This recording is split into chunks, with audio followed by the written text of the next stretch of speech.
We are entering a new phase in our course, and it's not only taking the form of moving from one volume of our anthology to another volume of our anthology. We've moved now from volume A, beginnings to 1820, to volume B, 1820 to 1865. The movement that we are experiencing in our course is the transition into Romanticism. And what I would like to do in today's lecture recording is discuss what do we mean by Romanticism. And then I want to take a look at two texts that I think really embody this transition particularly well. Washington Irving's short story Rip Van Winkle and William Cullen Bryant's poem Thanatopsis. I think both of these texts are important transition texts within our course, and I think that they're the way that they function on the page in your reading experience with Irving's story and Bryant's poem are immediately going to feel different than anything else that has come before in our class, especially when we turn to Bryant's poem. You'll immediately see, I think, the way that the poem itself stands apart from the poetry that we have examined up to this point in the class. But first, we need to talk about what Romanticism is. The term itself is, I think, somewhat confusing on its surface because we're so used to the idea of something being called romantic when there's a love story involved. But in this class, and in really any artistic history survey course, when we think about Romanticism, we're thinking about a very specific movement within Western culture that starts at the end of the 18th century and continues, in America at least, into the middle of the 19th century. It's essentially the reaction against the Enlightenment, in the same way that we saw that the Enlightenment was a reaction against more puritanical values in Europe and in the United States. So Romanticism can be defined as a reaction against the Enlightenment. And when we think about a text or a movement being a reaction to something else, in a clear way, then, the principles of the original thing and the principles of the new thing are going to stand in opposition to each other. So when I describe Romanticism as a reaction against the Enlightenment, one shorthand for figuring out what Romanticism would be to think about how we defined the Enlightenment, the values and the ideas of the Enlightenment, and then understand that Romanticism is the reaction to that, the rejection of those values, or at the very least, raising an eyebrow to those values and calling into question things that perhaps should not be taken for granted as part of a movement. Any sort of artistic reaction, then, is a combination of thinking about what something is and what something becomes as a result of that. What Romanticism becomes can never fully escape the Enlightenment, just as what the Enlightenment became could never fully escape Puritanism. But we can think about the movements as standing in contrast to each other, and then therefore it's easier to highlight, for the sake of a survey course, what their differences are. So let's identify some of the key ideas associated with this reaction against the Enlightenment. When we talk about it in reactions against the Enlightenment, we can say that Romanticism as a movement is going to focus on the emotional experience of individuals. It's going to focus on innovation and creativity. Really, all artistic movements value creativity, but this is a creativity from the standpoint of breaking free of previous literary traditions. One of the defining characteristics of the Enlightenment was familiarizing the artistic self with classical principles, with the Greeks and with the Romans, who did not receive the time of day under a more Puritan culture. The Romantic movement tries to move away from really all sorts of influences. If they're going to have an influence, it's going to be back to sort of a medieval or Middle Ages style of writing. That's where we're actually getting the name Romantic. It comes from the idea of the romance as a genre.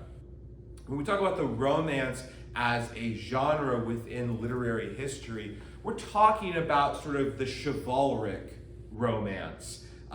Knights and adventures and peril and journeys and emotions rising to the top. And we might think of the romance as the opposite of the classical. Whereas the classical is about order and stability, the romance is about the adventure and the breaking free of constraints. So when we're talking here romantic, capital R romantic, stands in contrast to things like, like a romantic comedy or a romantic novel. Those can have certain familiarities or overlaps with capital R Romanticism, but they aren't, and they should not be thought of as the same thing. Whereas the Enlightenment valued the progression of the entire society and the rights of individuals, Romanticism values the subjective experience of individuals. So the Enlightenment at its core values reason and objectivity and philosophy and logic and everything having a sort of rational basis to it. And the Romantics are skeptical of that idea. And they want to root their discussions of the human condition in the world of the subjective experience, how you see the world, how I see the world, our ability to express that into the world. There's also a valuing of the commonplace in Romanticism. The idea that beauty can be found wherever, and that perhaps art should mimic that idea. I wanted to share a quote with you from the introduction to the poetry collection called Lyrical Ballads. This was published in Britain by William Wordsworth and Samuel Taylor Coleridge, a landmark, highly influential work of poetry that's often been said to have ushered in the Romantic era inside Britain. And as a preface to that anthology, Wordsworth writes an essay in which he talks about the values associated with the collection Lyrical Ballads. And Wordsworth has this to say. The principal object then proposed in these poems was to choose incidents and situations from common life and to relate or describe them throughout, as far as was possible, in a selection of language really used by men, and at the same time to throw over them a certain coloring of imagination, whereby ordinary things should be presented to the mind in the unusual aspect. So the emphasis on the commonplace or the everyday doesn't necessarily mean the work is not artistic in its presentation, but that it's going to concern itself not with high, lofty, public ideas in the way that many neoclassical poems did, but it's going to concern itself with sort of the earthy, lived-in experience of life. Wordsworth uses another key word in that description of what Lyrical Ballads is really trying to do, and that's the word imagination. Imagination is a central and important idea to the Romantic writers and thinkers. Another word that they often used to align with the idea of imagination was fancy, but it's trying to understand a faculty of human thinking that goes further than just reason, further than just logical thinking or scientific thinking. One of the ideas here is that the human brain is capable of so much more than just logic, and that the Enlightenment downplayed the role that imagination has in the human condition and human experience. Because imagination seems to occur more organically in the human mind than logic, right? Logic has to be something that's studied and taught and absorbed by the mind. But we know imagination is something that seems to come innately to people. That innate quality leads many of the Romantics to think that imagination actually gets us closer to what it means to be human than an artificial construction of society or logic or rationality. There's a kind of primitivism in that thing. An idea that like what's real, what's at the bottom of everything is what is most basic in humanity. And what's most basic to us are our subjective experiences, our emotional reactions, our imagination, the whims of fancy. If we can embrace nature, then we can really get closer to a true expression of the human mind.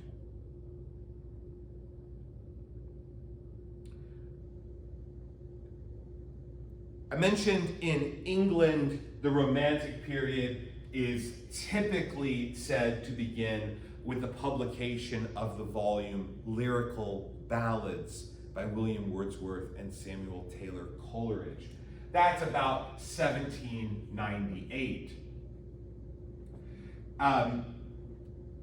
England is said, from a survey perspective of academics and scholars and historians trying to chart intellectual movements within nations, England is said to have experienced its Romantic period from 1798 until 1837.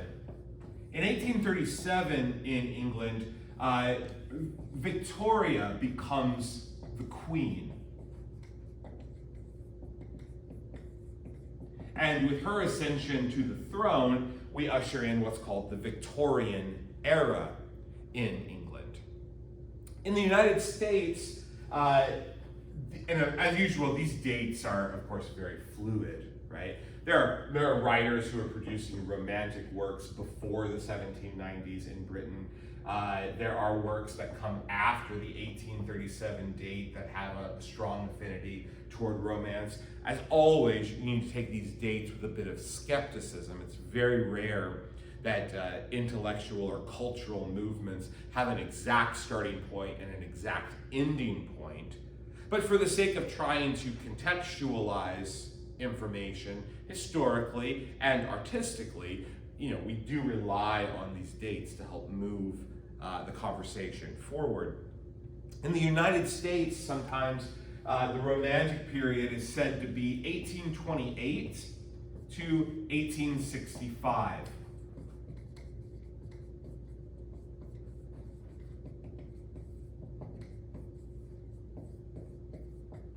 In 1828, Andrew Jackson wins the presidency and ushers in what's known as the Jacksonian era.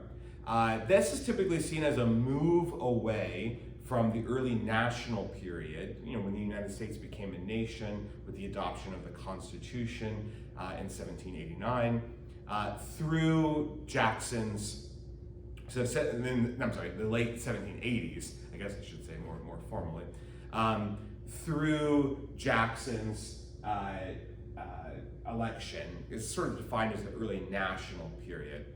1865 is the end of the Civil War, and is commonly thought to have been the start of what's called the realism movement in American arts and letters. So this is the era that we are dealing with, and the artists who are producing work during this time are among the artists who you're probably going to recognize as associated with American literature before the Civil War. There are the Big Seven, as I call them, the Big Seven central figures in American literature at this time. Ralph Waldo Emerson and Henry David Thoreau. There's Nathaniel Hawthorne, Herman Melville, Edgar Allan Poe, Walt Whitman, and Emily Dickinson. There are other key figures during this time, many of whom we're going to talk about over the next few weeks, figures like Harriet Beecher Stowe and Frederic Douglass. But in terms of the writers that seem to be universally agreed upon as either profoundly reshaping the ideas of literature in America, or the ones who have a generation of followers, those seven writers are embodied as sort of artists in the pure sense of the word, right? I think Frederic Douglass and specifically narrative of the life of Frederic Douglass is one of the masterpieces of American literature before the Civil War. One could make the case that the career of Douglass is more of a political career than an artistic career, even though he's writing a masterpiece of autobiography at that time. So that's certainly something that's a little up for debate, right? But Hawthorne and Melville are in the process of trying to produce great works of literature as their primary vocation, or as their primary attempt to influence American culture. Whitman and Poe are engaged in writing as well. Dickinson is also writing at this time. She's not publishing much at this time, but she's certainly being very prolific during this time. The thing is, though, right, not all of these writers are going to be like immediately cut off at 1865. One of the interesting things about the way that these volumes of American literature that come from Norton break out, volume B is sort of concluding with Whitman and Dickinson. Dickinson writes, approximately 2/3 of all of her poems during the Civil War, and Whitman is first publishing poetry before the Civil War, but the Civil War profoundly influences Whitman, and he's writing poetry during the war and after the war as well. But when you get into volume C of the Norton Anthology, volume C is beginning with Whitman and Dickinson, in the same way that volume A ends with Rip Van Winkle, and volume B begins, at Washington Irving and stories like Rip Van Winkle or The Legend of Sleepy Hollow. Volume B is beginning with Irving as well. So we've got these pivotal figures that are sort of bridging over on the anthologies in the way that we've talked about bridge figures within major movements of American literature. Someone like Washington Irving is one of the last voices from volume A and one of the first voices in volume B. Whitman and Dickinson are some of the last voices in volume B and the first voices in volume C, because they're producing work on both sides of the divide. Right? So it's important to keep that in mind. Some of these categorizations and some of these decisions that are made by literary scholars and literary critics are somewhat arbitrary, but they're good starting points for us as we consider the influence and the artistic development of these writers in a course like ours.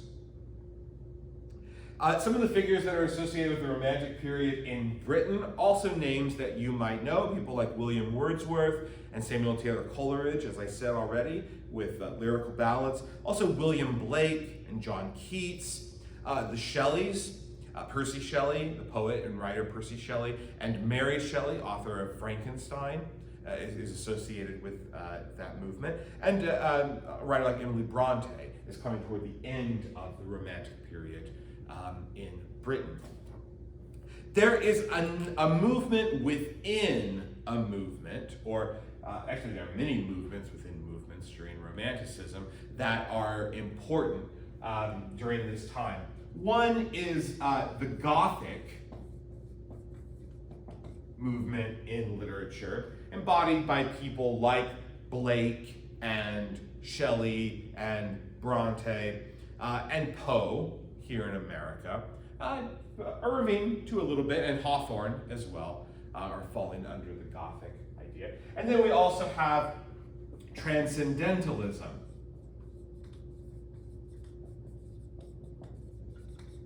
Embodied in the philosophy and writings of Emerson and Thoreau here in America. So the Romantic movement is a highly important, highly influential movement, and some of the ideas that come out of Romanticism are still with us today. They're still shaping the way that we think about writing and art. I often tell students, if you imagine in your mind the idea of the tortured, poor, starving, struggling artist, right, who's trying to express sort of a pure form of art and rejecting the corporate or the moneyed world of publishing or the art gallery business or so forth, the misunderstood genius is connected with this idea of the Romantic movement. That's really where it's getting its start in the history of art. If you also think about, the way that art has this ability to move you, to sweep you off your feet, to transport you, to fill you with awe, to make your jaw drop at the beauty of something. This is frequently, this is what's called the sublime. And it's an important idea inside Romanticism as well. The sublime is the feeling you get when you're on top of a mountain and you look out over the beauty of a mountain range, right? The sublime is the feeling that you have when you listen to a work of classical music and you feel yourself utterly swept away by it. The sublime is the feeling when you read a poem and it seems to sink its claws deep into your heart and your psyche, and or the feeling that you have when you are experiencing a form of terror or awe at a work of art. That's the sublime, and the Romantics really strive to develop that inside their own work, or strive to appreciate it within their own work. Even though Gothic literature sometimes, as people sort of roll their eyes at it, the Romantics loved things like the Gothic because they thought it was tapping into something very primal and induced the feelings associated with the sublime, the positive and the negative. There's a quote that I gave you in the packet on Romanticism that I thought really defines the sublime particularly well. It comes from the English literary critic John Dennis, who described a journey through the Alps, mountain range in Europe, as producing delightful horror, terrible joy, and at the same time I was infinitely pleased. I trembled. The beauty of the moment, the awe of the moment, the feeling so small in the moment, that's part of what the sublime is. It's the sensation in art that momentarily makes you feel like you're leaving your own body, that you've been transported somewhere else. So that's part of the Romantic idea. And you can see that 1828 to 1865 means really for the rest of our course, we're going to be in the Romantic era in one way or another. We'll have writers who feel much more romantic, capital R romantic, of course, and writers who don't quite feel that way. But that's the era of literature that we are in now, and this will take us through to the end of our course. As we talk about transitions, though, I really want to take a look at Rip Van Winkle from Washington Irving, and also the poem Thanatopsis by William Cullen Bryant. I think both of these texts should help you see how these writers are doing something that's a little different than what came before. First to Irving and Rip Van Winkle. So Irving is a fascinating figure within our class because he's one of the first writers in American literature who is able to make a living on his writing. Almost all the writing that we have encountered so far have been produced by people who are doing other things with their lives. They're not genuinely able to make a living on their writing. One of the things that helps an author be able to make a living on their writing is copyright. So the ability to copyright works of art is granted in the United States Constitution. The ability of Congress to develop laws governing copyright, which they certainly have.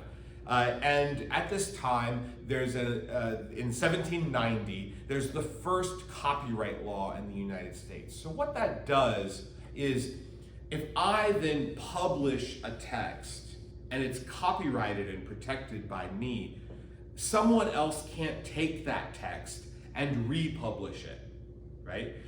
All of the works, well, with the exception of Dickinson, who's kind of a weird case, because of the way that her works were first published, but almost all the works that are in this anthology, the 1820 to 1865 anthology, and certainly many of the works that were in the before 1820 anthology, barring the translation text or the translated text, are no longer protected under copyright, right? If you hop online and you type in Washington Irving, Rip Van Winkle, you can find the entirety of Rip Van Winkle online for free. You can print it out. You could publish your own book and you could include the entire text of Rip Van Winkle. There's no fee that has to be paid to the author in order to do that, because Rip Van Winkle is now in the public domain, right? The copyright has expired on the text. Copyright is a limited term and not an indefinite thing. It's pretty long nowadays, but it's a limited term, and pretty much everything in the United States published before 1925, at the time of this recording, or 26, somewhere around there, at the time of this recording, is considered in the public domain. You can do things with it. You can make your own copies. You can transform it. You can Norton can print it in this anthology, and there's no royalties or fees or permissions necessary to do that. With the establishment of the first copyright laws in the United States, Irving is able to take his text and protect it, right? So that he gets money and royalties for publishing a text like this in the United States. A lot of authors, because there's no international copyright at this time, a lot of authors experience some struggles. So you could publish something in the United States and protect it under copyright, but if it's not protected in Britain, it can get published in London for free and you get nothing as a result of that. Irving's a very canny businessman, and he copyrights his work in the United States, and he also copyrights his work in Britain. So he's able to sort of cobble together this international copyright and protect his writing in that way. So he's one of the first true authors who is able to make a living on his writing. Though in the context of our course, actually still one of the few people who's able to do that. Rip Van Winkle appears in a collection of stories called The Sketchbook of Geoffrey Crayon. And the way that Irving is producing this story is a little sort of tongue-in-cheek. He's nodding to history as you saw as the story begins. So we're told that the tale is found among the papers of somebody called Dietrich Knickerbocker, who's this sort of old gentleman of New York, someone descended from the Dutch who had first colonized the area that became New York City. So Irving is writing this story, but he's writing it as Geoffrey Crayon, who is publishing a story that was written by Dietrich Knickerbocker. So we've got these multiple layers of authorship that Irving is playing with. And in the text, you can see that it's sworn to be absolutely true, even though what happens in the text is essentially this like early kind of science fiction and fantasy world that Irving has created. So the story of Rip Van Winkle is that Rip himself is not particularly comfortable in his time. He lives in colonial America. He's got a wife, and they don't really see eye to eye. She nags at him a lot. He's got a farm that's in disrepair. He's got some drinking buddies, but he really can't get away from the things in his life that he doesn't like. He's not very industrious. He's pretty lazy. He's kind of a good for nothing sort of guy. And this story tracks a journey that he takes into the Catskill Mountains with his dog. And while there, they come across this strange phantom scene. On page 34 of the Anthology, Irving tells us the odd-looking personages playing at nine pins. They were dressed in a quaint, outlandish fashion. Some wore short doublets, others jerkins with long knives in their belts, and had enormous breeches of similar style to that of the guides.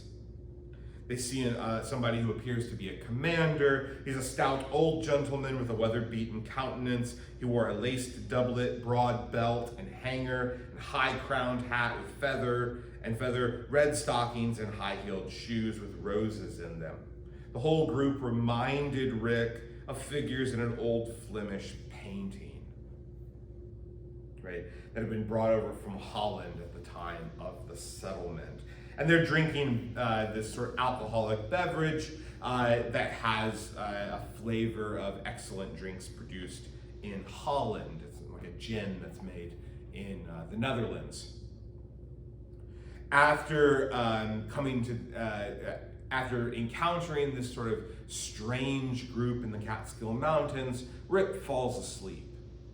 And when he wakes up, a lot of time has passed. He's now an old man. He's entered into this kind of deathless sleep where he falls asleep under a tree, and when he wakes up, the world, literally the world around him, has changed. The United States has defeated Britain and is now an independent nation. And Rip has awoken into this new nation. Irving has a lot of fun with this. And there are times in the text that are genuinely funny. I want to point out one here in just a second. But look on the top of page 37. Outside the village tavern, or the village inn, where Rip liked to go to meet with some of his friends, he sees that the sign outside the tavern has changed. And it tells us, instead of the giant tree that used to shelter the quiet little Dutch inn of yore, there now was reared a tall, naked pole with something on the top that looked like a red nightcap. And from it was fluttering a flag on which there was a singular assemblage of stars and stripes. All this was strange and incomprehensible. He recognized on the sign, however, the ruby face of King George, under which he had smoked so many a peaceful pipe. But even then, this was singularly metamorphosed. The red coat was changed for one of blue and buff. A sword was stuck in the hand instead of a scepter.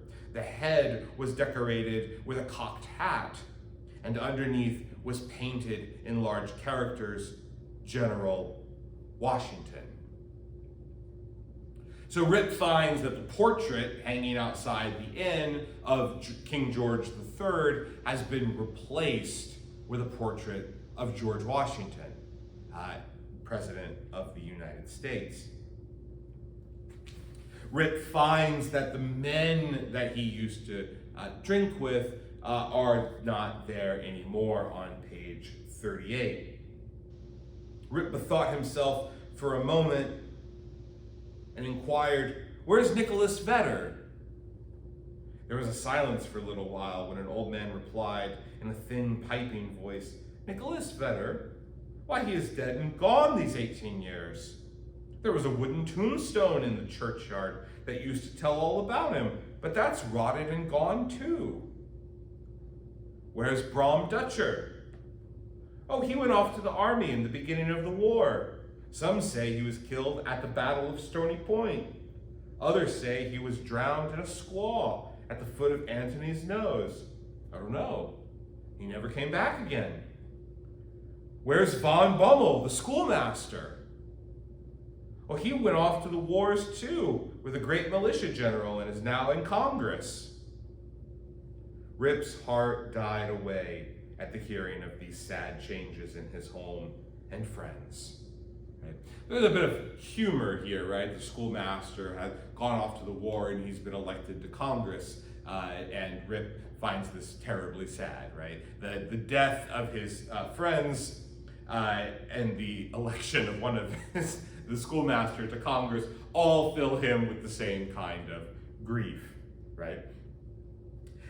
He sees his son, and his son has kind of turned into who Rip was all those years ago, right? Lazy, a layabout, not really good for anything. And Rip finds out that the Catskill Mountains were said to have always been haunted by strange beings. And it turns out that the great Hendrik Hudson, the first discoverer of the river, the Hudson River, right, that runs out through New York City, the river and country, kept a kind of vigil there every 20 years with his crew of the Half Moon, being permitted in this way to revisit the scenes of his enterprise and keep a guardian eye upon the river and the great city called by his name. So now we learn that the men that Rip has encountered in the mountains, the ones who are dressed very strangely, it's sort of this time-twisted, it's Hudson and his men from Holland who are sort of out there playing games and drinking and having a party in the Catskill Mountains.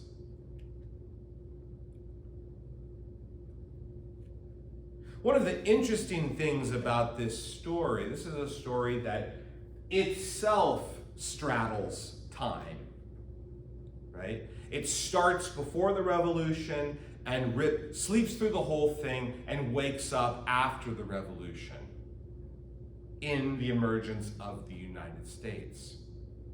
His friends are dead, his wife is dead, his house is in disrepair, his kids are all grown up, he's an old man, and you would think, maybe under normal circumstances, that he would not be happy about this fact. But instead, he finds a lot to be happy about. And the story, I think, is asking us, through its theme, through the big idea that the story is exploring, what is better? The old, classic past or the modern present?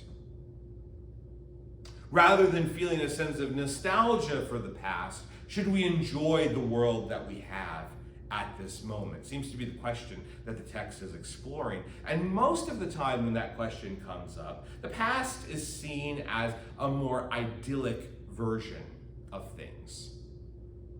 That there's something about the past that we want to always try to get back to. And there's something wrong in the present moment that we are trying to avoid. But that's not the situation that Rip finds himself in. In fact, he takes joy, right? We hear that one thing that he really enjoys, well, he enjoys many things, right? He enjoys the fact that his wife is no longer alive to nag him. That's something that he takes a good deal of pleasure in, actually. But he also enjoys being like an old man in the village. He enjoys people coming to him and revering what he has to say, right? Previously, he was not respected in the village, but now he is respected in the village. He's able to talk about how things were. He's now the old man that everyone kind of comes to for advice, and he likes that. He likes the fact that now he doesn't have anything that he needs to do, right? Because he's in retirement. He's happy, he's content. And so Irving's story seems to be asking us, what is better? How should we think about the present versus the past? Is the past something that we should be trying to emulate? Should the past be left in the past? Is there actually something good about the present?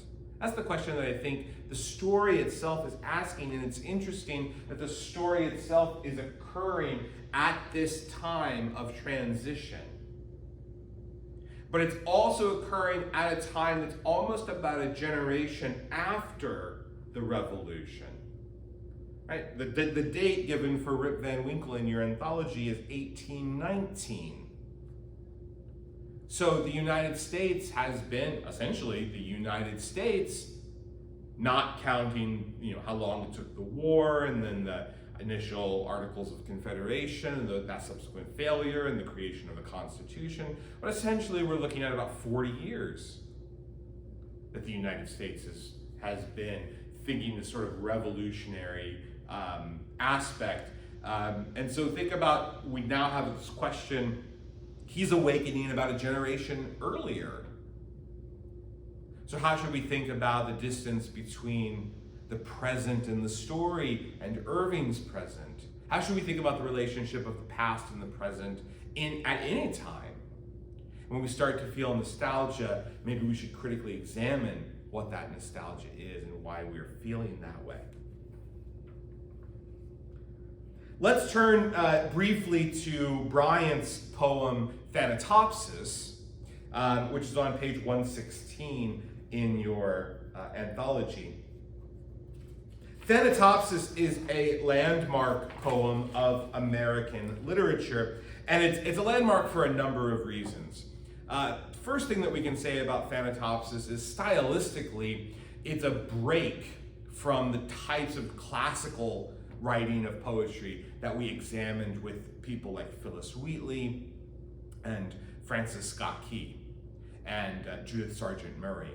It's a move away from that. It embraces a style of poetry very similar to Wordsworth writing over in England. It's written in, well, let's just take a look at the opening lines of Thanatopsis and see if you can hear the way that it sounds different without me drawing attention to it. To him who in the love of nature holds communion with her visible forms, she speaks a various language. For his gayer hours, she has a voice of gladness and a smile of eloquence and beauty, and she glides into his darker musings with a mild and gentle sympathy that steals away their sharpness ere he is aware.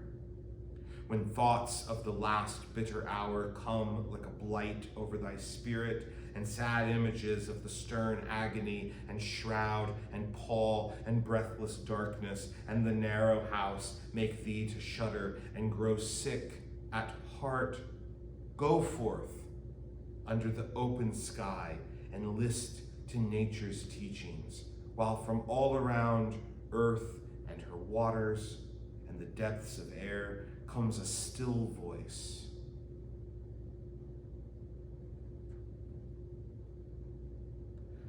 I hope what you hear, or perhaps I hope you don't hear, in this poem is rhyme. This is written in unrhymed lines of iambic pentameter, and that's called blank verse. Unrhymed lines of iambic pentameter. We talked about meter, specifically iambic pentameter, when we looked at Phyllis Wheatley and Judith Sargent Murray and the metered feat of Francis Scott Key in the defense of Fort McHenry. But when meter is used and there's no rhyme to it, it's called blank, right? Because the end of the meter is left blank. You can put whatever sound there you want. It doesn't have to follow a certain rhythmical pattern. Blank verse is the style of writing that Wordsworth is using in lyrical ballads. Not the only style of poetry that Wordsworth used, but it's the prominent style of poetry that Wordsworth is using. It's a break from the rhymed conventions of the neoclassical period. So Bryant's poem, Thanatopsis, by the way, means a consideration of death, or looking upon death, right? We have the words opsis, where we get the English word optics, right? Or optical, related to the eyes, and thanatos, the Greek word meaning death. So we have what appears to be sort of a throwback to the Greek classical, right? Thanatopsis. But the poem itself is a break from that, and a consideration of what death is and how we should feel about death. And Bryant says in the poem, right, when thoughts of the last bitter hour come, like a blight over thy spirit, right? The last bitter hour refers to the hour of your death. And sad images of the stern agony and shroud and pall and breathless darkness and the narrow house make thee to shudder and grow sick at heart. Go forth under the open sky and list to nature's teachings, right? Listen to what nature has to teach you. While from all around earth and her waters and the depths of air comes a still voice. Yet a few days, and thee, the all-beholding sun, shall see no more in all his course, nor yet in the cold ground where thy pale form was laid, with many tears, nor in the embrace of ocean shall exist thy image. Earth that nourished thee shall claim thy growth, to be resolved to earth again. Right? That idea of, from dust you came, and to dust you shall return, to quote God from the book of Genesis. Right?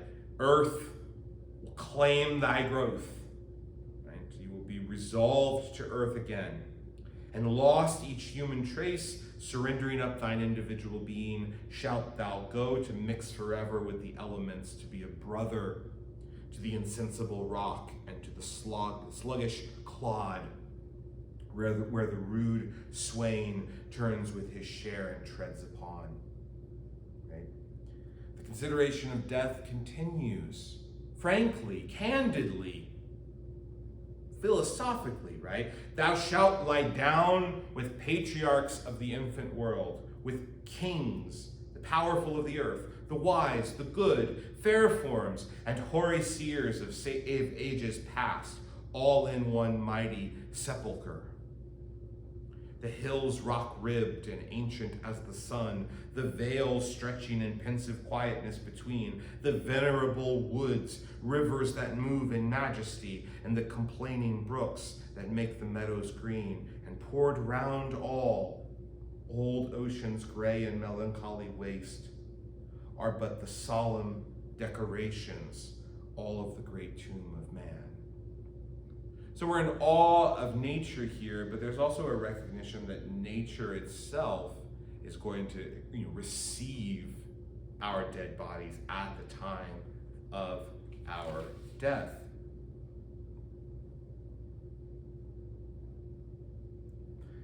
The consideration of one's death and the death of others leads Bryant to conclude at the end of the poem so live. That when thy summons comes to join the innumerable caravan that moves to the pale realms of shade, where each shall take his chamber in the silent halls of death, thou go not, like the quarry slave at night, scourged to his dungeon, but sustained and soothed by an unfaltering trust. Approach thy grave, like one who wraps the drapery of his couch about him and lies down to pleasant dreams.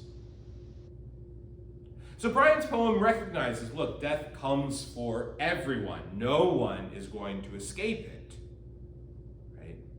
But death can be a horrible, agonizing, painful, harmful, scary thing.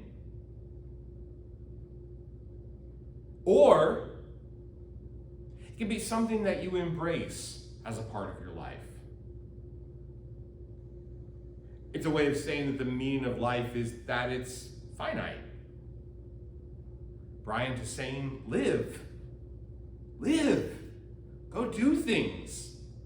Experience all the wonderful things that life has to offer.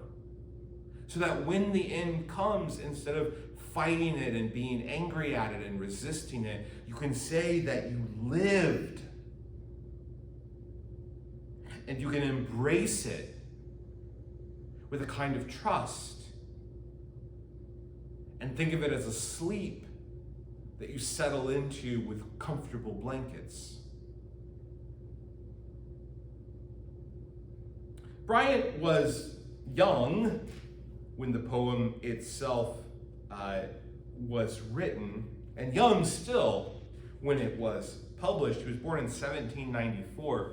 That makes him, interestingly, 1794 makes him the first writer that we've studied so far in this class who was born after the United States was formed into a nation by the Constitution. Not the first person born on this side of the Atlantic, right? But the first person born following the creation of the United States as a nation. Irving just misses it, right? He's born in between the Revolution and the founding through the Constitution.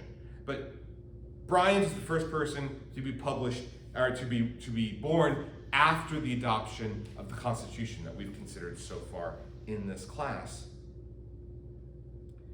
The poem was first written, an early version of the poem was written in 1817, which puts Bryant around 24 years old, and published in 1821, which still keeps him on the younger side of the writers in this class.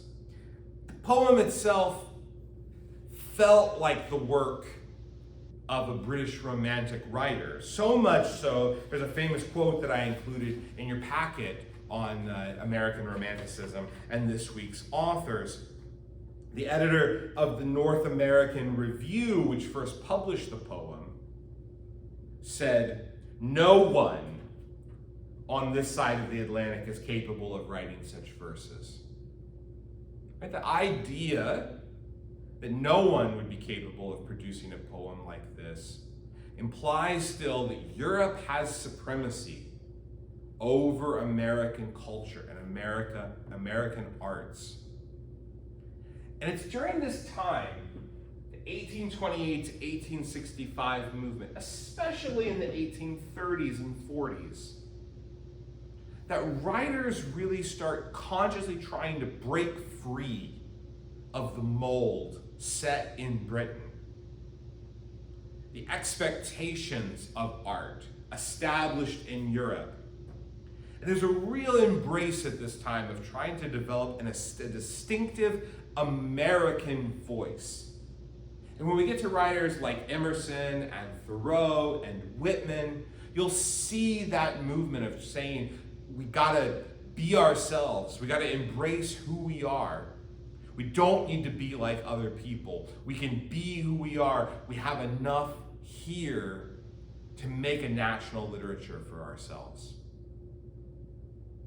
But before we can get to writers like Emerson and Thoreau and Whitman, we need to think about the Romantic era's darker side. And so in the next couple of lectures, we're going to consider the writer Herman Melville and the excerpts in your anthology from the novel Moby Dick, and also two works of American Gothic fiction, one from Nathaniel Hawthorne and the other from Edgar Allan Poe.